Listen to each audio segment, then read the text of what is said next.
Well, hello there, and welcome to this week's episode of Grow Wealthy Grooming. I am your host, River Lee. For those of you guys that don't know me, I'm the founder of the Savvy Groomer, where I teach pet professionals how to live a life that they want, where they find their passion and their profit.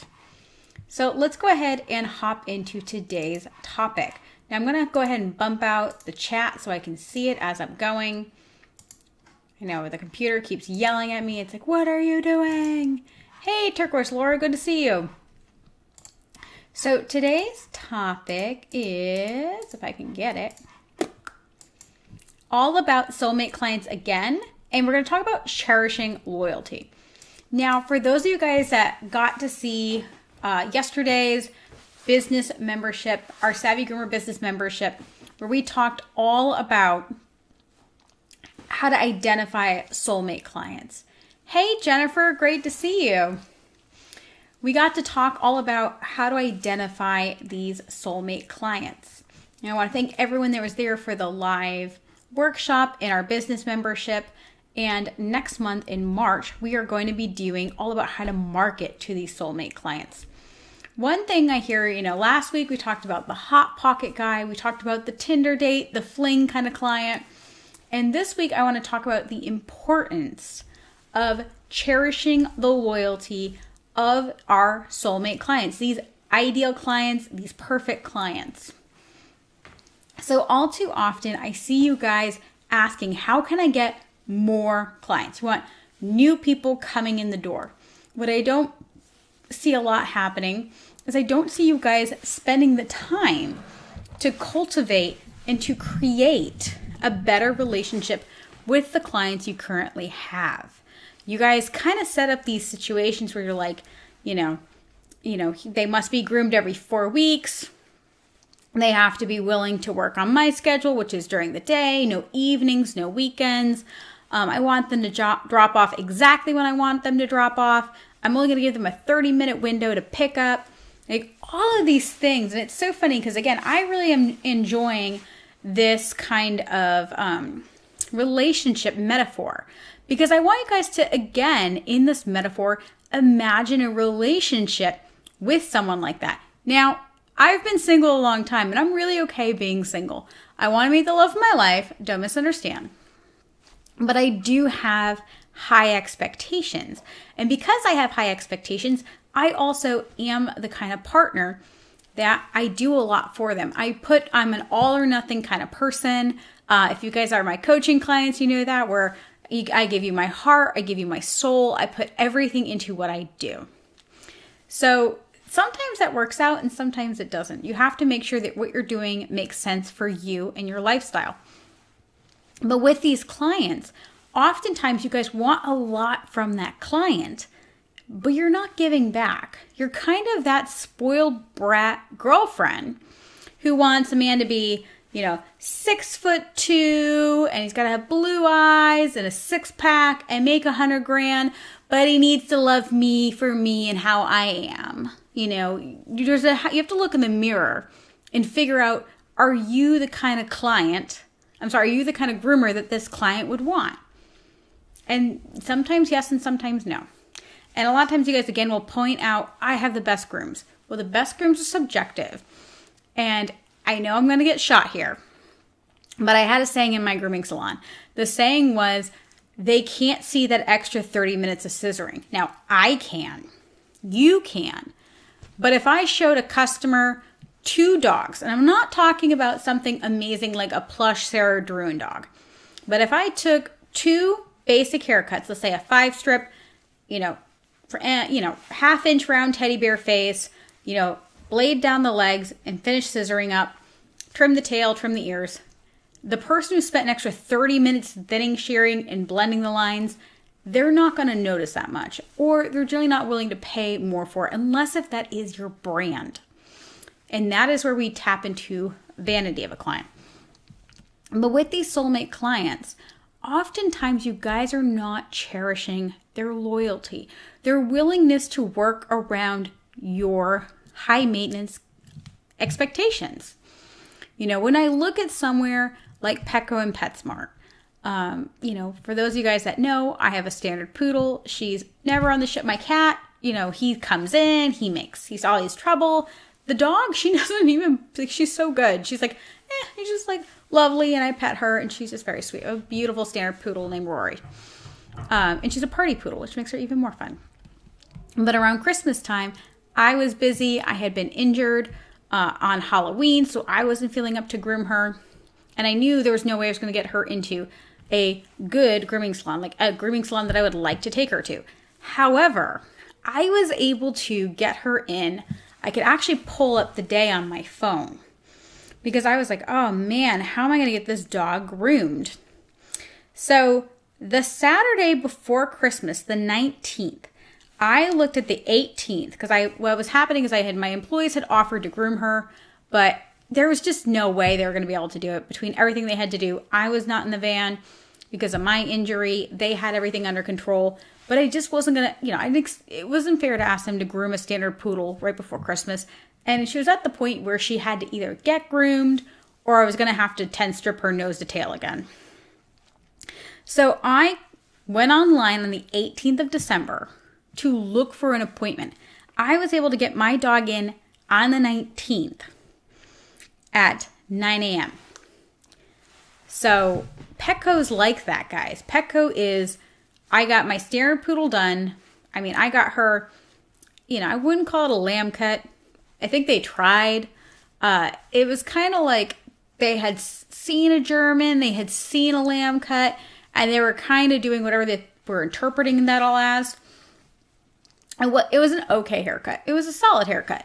But would I say it was a good haircut? No. Groomer good? No. But if I was a pet owner, I wouldn't know the difference. She got clean feet, clean face. And it was less than $100. I tipped them $20, and it was still not as much as my average cat.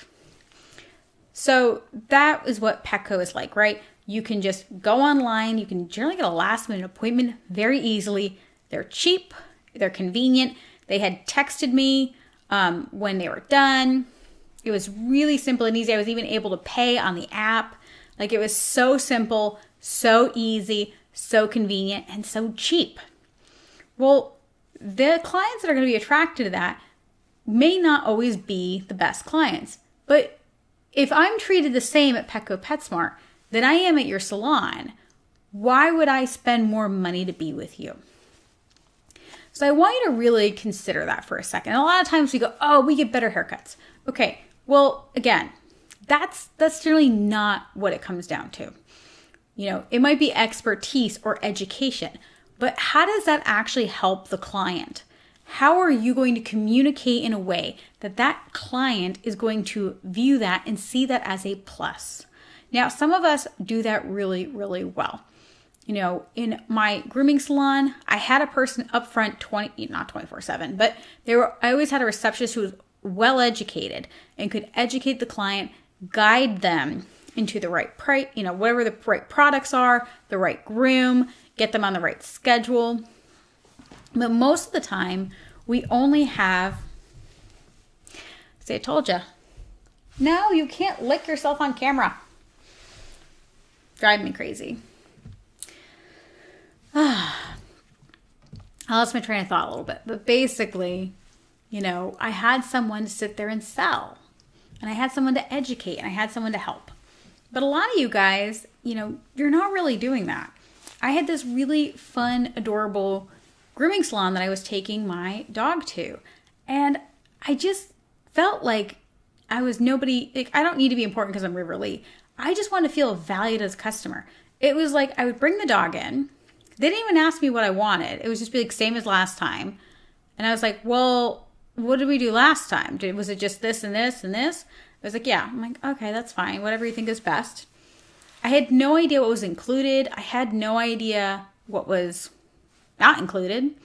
And, it was still a reasonable price, but it wasn't like it was a pleasant experience. It wasn't a negative experience. It was an indifferent experience. And I'll be honest, that person was hard to get into. But if I'm going to have an indifferent experience, I'd rather book online, not have to check out with a cashier, and just get my dog. If they're basically the same, why would I go to an independent shop? Now, of course, I want to shop local. Of course, I want to help people out. But you make it real hard when you treat people indifferently, because that's what I'm paying for. I'm paying not to be treated special, but to be treated like my loyalty matters. And if my loyalty does not matter to you, then why am I being loyal? And this is a question we must ask ourselves too when we're dealing with customers, because we want customers to be loyal. And part of that is thinking about their emotional well-being and everything, but not going so far that we're doormats. I feel like sometimes you guys have two angles. It's either doormat or it is, I hate the term Nazi. It's not a Nazi. It's just like very rigid. Like, oh, they have to do this, and this. And I'm like, oh, that's a lot. Like, that's a lot of hoops. Like, is that realistic? And I feel like a lot of times you guys, the pendulum just swings back and forth. It's like, I'm a doormat. Oh, this person screwed me over. Well, screw everyone else. Oh man, now someone's really upset because I was too rigid. And so I go back to being a doormat. And I want you guys to be somewhere in the middle. And it has to be in the middle, somewhere that makes sense. Too often you guys try to overcorrect. Exactly. Erin is saying we need to be somewhere in the middle. We always need to consider where the middle is, and that's different for every business. Where my middle is may be different than what your middle is. Now, when we were identifying soulmate clients in our last workshop, it was really easy to see. I used the example of Starbucks. You know, Starbucks's doormat is not what I would consider a doormat. It's because they have a higher level of clientele. An example in a grooming salon is I hear all the time they're late at pickup. And I want to say, okay, well, what time did you say you wanted them to pick up? And like, oh, I told them I'd give them a half-hour call. And I'm thinking in my head, now I have a 9-year-old human son. If I drop my son off for whatever, and I was like, when is he going to be done? And they said, we'll give you a half-hour call.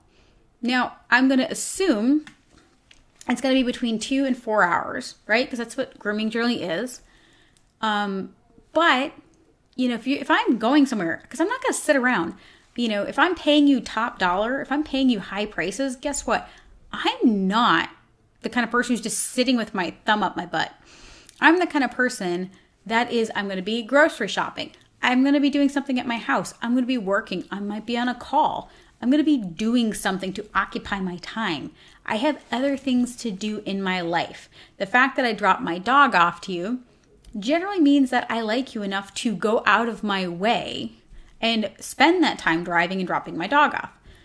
And so what will happen is, let's say it takes 2.5 hours this time. So the next time I drop my dog off, I'm going to be like, okay, it's going to be about 2.5 hours. So I'm going to plan for that, and I'm going to go grocery shopping. Or maybe I'm going to BJ's, or maybe I'm going, I hate Aldi's, but you know, for the Aldi's people, I don't understand the whole business model for that, but I know a lot of you guys love it. Or you're at TJ Maxx or wherever you are, you know, and I'm in the middle of a shopping trip and you text me and I'm at least 20 minutes away from your shop. And now I have to like finish my grocery shopping, check out, go home, put the groceries away, and then drive to your grooming salon. Had you told me it was going to be 2.5 hours, I would have done that. But if it's going to be 4 hours, I mean, that's a big difference. You know, that is a huge difference of time. One really easy way to make it easy for that client to feel appreciated is to just give them a time. At my shop, it was very simple. Bath dogs, we promised they would be done within 3 hours. Now, there are many dogs we could get done sooner, but we promised they'd be done at 3 hours. For our groom dogs, we promised they would be done in 4, unless if they were hot mess expresses, then tops 5 hours. Because we did have some dogs that were so matted, we would shave them down, give them a break.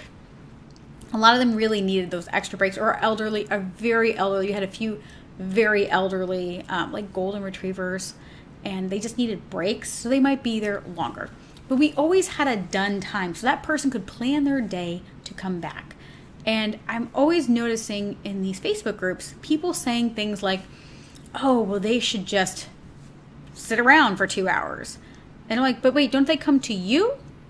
And how far of a drive is it from their house?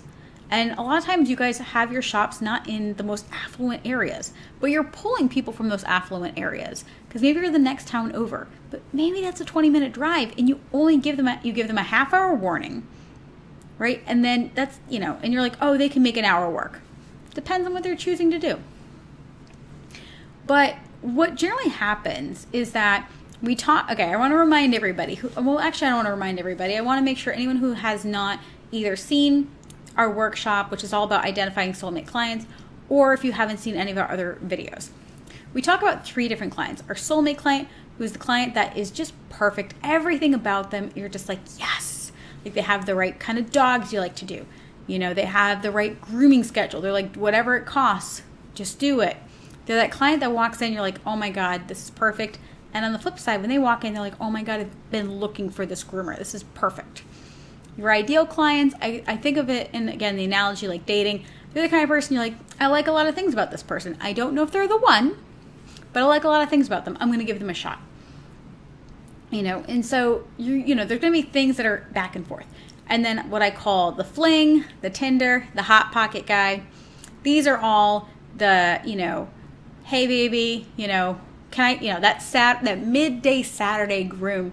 Hey, can I get my dog groomed today? Like, it is noon on Saturday. What makes you think I can fit your dog in? And they're not even a current client. Like, they're just some rando asking if you could help service them. It's just, they're not great clients. With our soulmate client, we want to make sure we are honoring that loyalty. So the way you cherish your soulmate clients is that those occasional bends and flexes are going to be for your soulmate clients. And then figuring out a better way to treat them the best, right? So for instance, let's use the example of the dog needs to be picked up. So again, the way I avoid all confusion is I say, hey, let's say it's noon, I would say, hey, your dog will be done no later than 4 o'clock. We can text you or call you if the dog is done before then. Do you want us to text or call if it's done before then? They might say yes. They might say no. Fine. I might sneeze. Hang on. Hear this. Be easier like that. And if they say no, fine. Then I say, don't worry about it. And even if they say yes, I say, all right, if you do not hear from us, come back at 4. Now, at 4:30, there will be an additional fee. And you can call that a potty break fee, a kennel fee, whatever. Don't call it a late fee because that's a different fee. That's the fee for them not coming on time. And that's when you set the boundary, right? That's when you set the boundary. Now, if they are a fling client and they say, I need to be like till 5. That client, I'm going to be like, well, you're more than welcome to do that. However, it will be whatever your fee is. So our fee was $20 every 15 minutes. So I'd be like, that's perfectly fine. Just so you know, the fee is $20 every 15 minutes. And I did that because my thought was the longer your dog is here, the more likely your dog is to crap or pee all over itself, which means my staff's going to have to rewash your dog and clean the kennel. And if I have to do that, my whole day's screwed up because we have 40 dogs in 8 hours. That's a lot of dogs. So when your dog craps all over himself and pees and you're going to be here in 20 minutes, everything becomes chaos. So that money has to be there. So if they want, you can absolutely leave your dog till 5, but it's going to be this fee. And then I let them make the decision. Now, if it is a soulmate client, this perfect client, I'm going to say, hey, you know the policy. This one time I can make it that you can come by 5. However, if you're any later than 5 o'clock, I will charge those fees. And then again, I set that boundary, but I was more fair to my soulmate client because I know that they're going to be a good, long-standing client, and I want to cherish that loyalty and embrace that relationship. I want to treat them well because I know they're going to treat me really well. And like all good relationships, it's all about give and take. What's good for the goose is good for the gander. And I also want to give a shout out to Hannah Shelton. She's saying, doormat, not anymore. I am so proud of Hannah. She's doing so many good things, working on building her confidence and finding the balance between being a doormat and finding her power. It's not very popular, but a lot of times we exhibit what's called toxic femininity. And that is, it's fine, it's fine, it's fine. And then you blow up and the client has no idea why you blew up because everything was fine, everything was fine, everything was fine. And then you kind of lost your mind and they have no idea why. And if you've never experienced this, you must live on, Mars. I grew up in a household that was very much like that. Everything was fine until it was not fine. And you knew it wasn't fine because no one was talking. And then all of a sudden, everyone was screaming. So, try not to do that. Try to, again, set your boundaries. Set healthy boundaries. Again, you could see with the fling client. I was like, no, I'm not going to bend over backwards for you because when I ask if you want to rebook, you're going to be like, I'll call you later. It's like that guy. You want to go on another date? Don't call me. I'll call you. Fine. If you are that kind of guy, if you're that kind of client, I'm not bending over backwards for you. But the nice guy who, we have these great dates, we're building a relationship, right? Because these soulmate clients, these ideal clients, we're building these relationships. I want you to cherish and embrace that relationship. And so that's the client you bend over backwards for. I'm not talking like break your back, bend over backwards. But again, that example, another example may be, add-ons. You guys know I'm not a super big fan of add-ons, but the add-ons should be, a lot of times you guys will give free add-ons for new clients. And again, you don't know if that client is a soulmate client, an ideal client, or a fling client. But that person gets the benefit of whatever it is because they're new. We are a soulmate client who comes in every 4 weeks and they do their very best is not getting that. So generally speaking, if I'm going to give free add-ons or free something in order to build my business, I would rather build my business by giving it to my ideal client or my soulmate client. Say, hey, we're trying out, let's say, nail caps on dogs. I love colored nail caps. My cat has blue sparkly nail caps. My standard poodle generally has some color. At one point we were matching nails because why not? We had she had red nails. I had red nails. It was super cute. So I could be like, hey, and I see my soulmate client, hey, I see you have red nails. Do you want your dog to match your red nails? We'll put a set on for free. That's somebody I do that because they're more likely to feel appreciated and give referrals out. And I want referrals from these soulmate clients. I don't want referrals from the fling clients. It's always the awful clients when you first start your business because you don't know any better. It's like the crappiest client that you bent over backwards for. It's always like the last minute Saturday client. It's like a matted doodle and they just went to the beach. And they're like, oh my God, thank you so much for squeezing me in last minute on a Saturday after my dog is covered in sand and salt water. Thank you so much for, instead of shaving him bald, dematting him, blowing him out and putting him in a really cute cut. Oh, and you didn't charge any extra money for doing the, dematting. I'm going to refer you to everyone. And you're like, great. No, you don't want those people to refer you. And it's so funny because a lot of times that's what you guys do.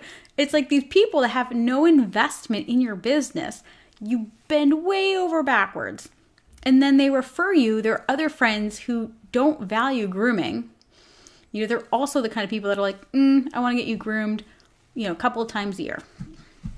It's so interesting because the more people I get to know outside of grooming that are these they're people that are wealthy and they own doodles. And it's amazing to me because they're such smart, articulate people, but man, they're dumb.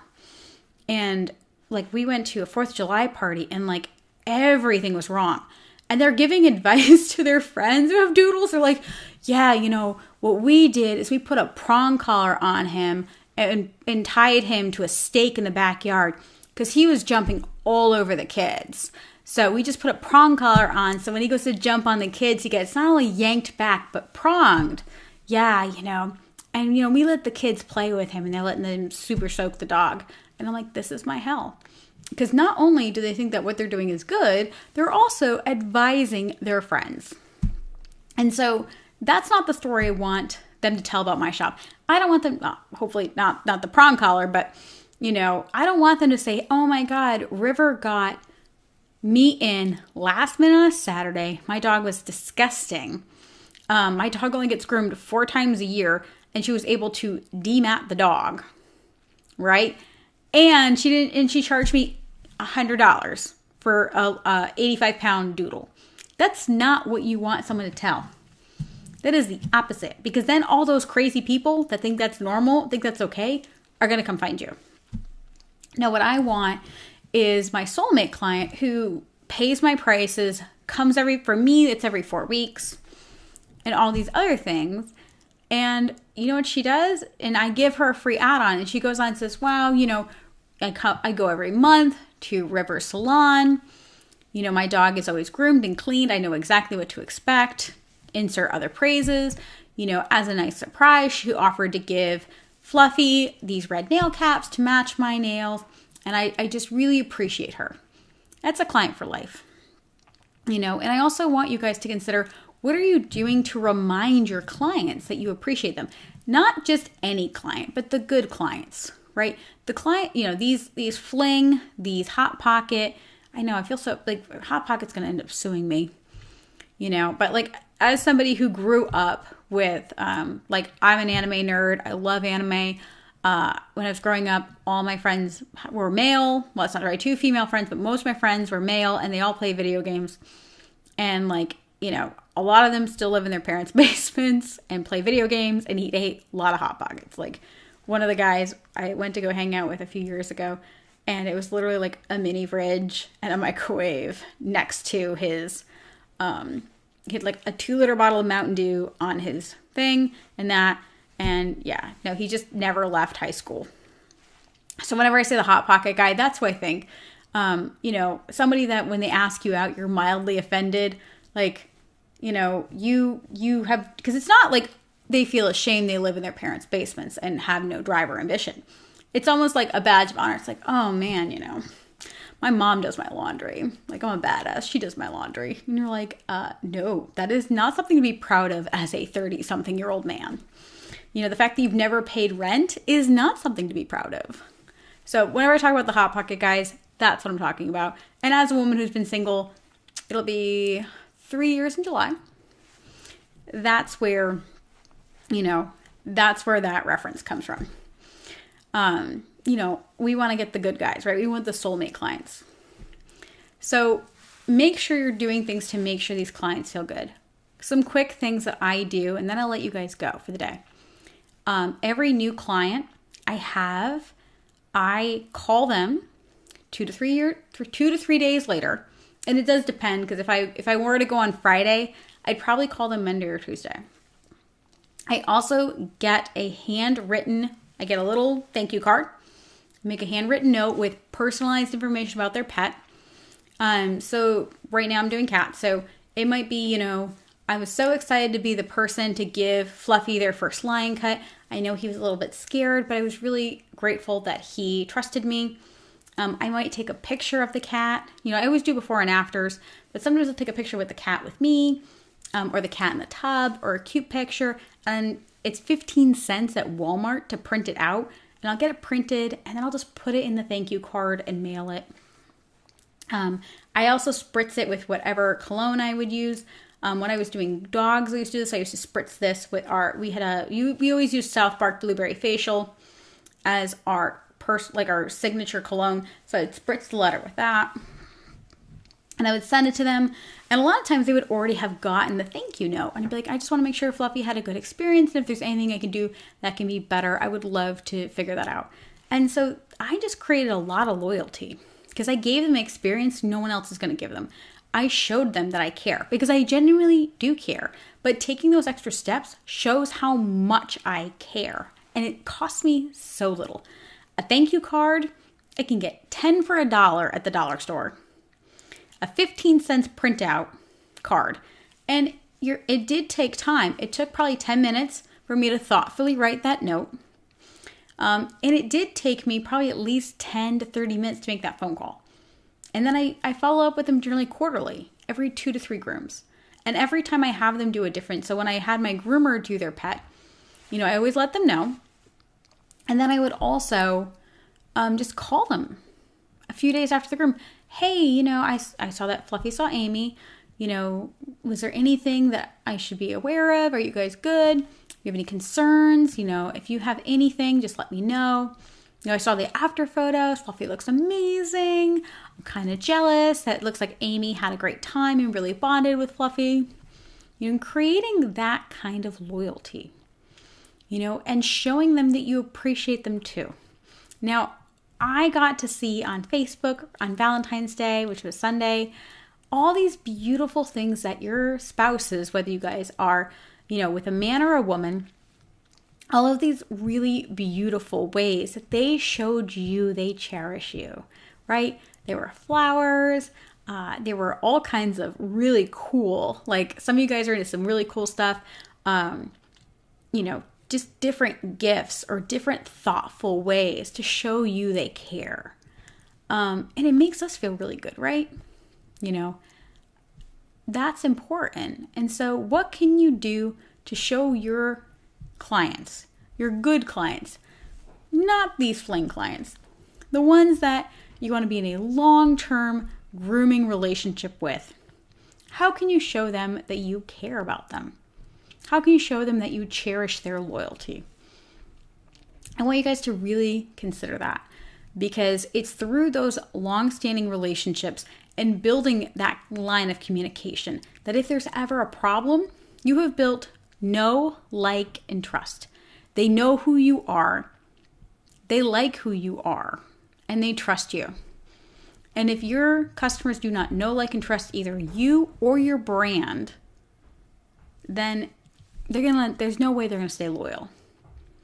Because if I don't know you and I just drop my dog off and it's basically like Petco, I don't know these people. Just drop them off, go somewhere, be busy, right? I don't like them. I don't know who they are, so I don't like them. I'm indifferent. They're indifferent to me. I'm indifferent to them. Do I trust them? Enough to drop my dog off, but I let them, enough for them to groom my dog, but not enough that I would leave my dog with them overnight. And that's where you get into it, because that trust is very fragile. That trust is very easily broken, unfortunately. Because if there's a little rash, if there's, a blinky eye, if there's something minor, that's how things get blown out of proportion. Because they don't know if you would harm their pet. And I know that seems crazy, because why would I be in this industry if I wanted to hurt animals? But, just like, you can't, my son's 9, and I don't know if I would feel safe leaving him outside by himself. And I mean in my backyard. I mean letting him go to the playground by himself up the street. I don't know if I could do that. I don't know if I would trust that. Even though statistically he's far more likely to have problems with people in my family group or people he knows. He's way more likely, unfortunately, to be molested or to be kidnapped at school than he is to be at a playground, which sounds crazy, but that's just the statistics. So that's where these people see all these things in the news where groomers are awful and they don't know what to believe and they're scared. So let them get to know you, let them get to like you, let them get to trust you. And it may not be you, it may be your brand. And that really depends upon your long-term business growth. Are you always going to be the solopreneur? Are you planning on building a team? Do you always want to be the face of the company? These are all very different ideas. For, Green Paw Spa, in the beginning, I was the brand. And then it made it very difficult to grow. And then when I sold that, Rhode Island Cat Grooming was the brand. And I was in the van. But I wouldn't say it was the brand necessarily. And that worked out really well when I hired employees. But with Savvy Groomer, I am the brand. And I didn't want to be the face of this brand. But if you guys can't get to know me, if you can't like me, and if you can't trust me, then I can't help you. Because especially where I go totally against a lot of the grain of the grooming industry, and I say basically the opposite of what a lot of people that should have trust do. So that's really tough, guys. So I just want you guys to think about that and think about what you can do to figure out a way that you can show your soulmate clients and your ideal clients that you really cherish their loyalty, you really appreciate them, and make it really intentional. Now, I am going to be going through more of this in our marketing, which is going to be in our Grow Wealthy Grooming. Whoop, hang on. Let me do my pitch. Hold that thought. I got to do this the right way. I'm always jumping ahead. You know me. So let me do my whole sales pitch. So if you want to join my free Facebook group, Savvy Pet Professionals, feel free to do that. Go to facebook.com/group/SavvyGroomer. There you're going to be able to network with other like-minded groomers. We also have actually a few dog groomers. We have mostly dog groomers. We have cat groomers. Then we do have some pet sitters and some dog trainers in there as well. There we talk a little bit about personal finance, business, and lifestyle. Now, another thing I want to talk about is my business retreat. Now, we have 2 bedrooms filled. We only have 1 more bedroom available. You can fit up to 2 people in that bedroom. And then we also have spots for 3 offsite attendees. So those are 3 people that are going to be staying offsite, whether that's in your own Airbnb, a hotel room, or if you guys live locally, you'd be able to attend all of the workshops that we're going to be doing, the seminars, talking all about business. You're going to be able to hang out with us and do all the fun girl things. You just can't sleep there. Just is what it is. And that's going to be July 12th through 16th, and that's going to be in Newport, Rhode Island. I am super excited about that. Now, if you're wondering, how can I work with River? Very easy. We can do our Savvy Groomer's business membership. That is only $35 a month. Now, in March, we're going to be doing how to market to our soulmate client. We're going to be doing about an hour-long workshop with a workbook, and we're going to walk through different ways how to market and cherish our soulmate clients, because we want to continue to get them, so we need to get new ones, but we also need to learn how to keep them. And I think too often we're so focused on getting new ones instead of figuring out how to keep our current ones. Now, if you want to learn more about how to make that work specifically for your individual business, I would really suggest getting some one-on-one business coaching. You can either pay per hour, which is $300, or you can hop onto my monthly package, which is 4 hours a month, and that is $997. I currently only have 1 spot available on my monthly coaching. And once it's full, guys. I really can't take too many business clients because it is really intense. My monthly coaching clients, you get recordings of everything.